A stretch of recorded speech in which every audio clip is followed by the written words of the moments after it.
এই পৃথিবীতে মানুষ হিসেবে আমরা কেউই স্বাধীন নই। আমরা যে স্বাধীনতার কথা বলি না, ব্যক্তিগতভাবে ব্যক্তি হিসেবে কোনো মানুষ স্বাধীন নয়, সবাই আল্লাহ পাকের দাসত্বের অধীনে পরাধীন। তো যখন আপনি নিজের নফসের তাবেদারি করছেন, প্রবৃত্তির অনুসরণ করছেন, তার মানে আপনি স্বাধীনতার ভাব দেখাচ্ছেন, এর মধ্য দিয়ে আপনি শয়তানের দাসত্ব করছেন। এটা আপনাকে আল্লাহর পথে ইস্তেকামা দিবে না।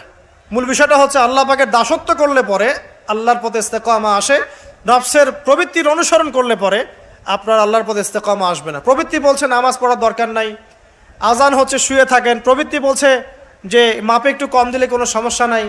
আপনার প্রবৃত্তি বলছে সবাই তো সুদ খায়, আমি খেলে কি সমস্যা। আর প্রবৃত্তি বলছে যে ওই সম্পদ এতটুকু নেওয়াই যায়, আত্মসাৎ করাই যায়। ঠিক আছে, তো এই যে প্রবৃত্তির কথাগুলো, প্রবৃত্তি বলছে পর্দা করার দরকার নাই, ফ্যাশন করে চলবো। প্রবৃত্তি বলছে আমরা টিকটক করি। প্রবৃত্তি বলছে আমরা ফ্রি মিক্সিং করি, হ্যাঁ, আমার এই যে বয়ফ্রেন্ড গার্লফ্রেন্ডের সাথে ঘুরে বেড়াই। প্রবৃত্তি বলছে এগুলা। তো প্রবৃত্তির অনুসরণ করলে পরে আপনি আল্লাহর পথে ইস্তেকামা পাবেন না।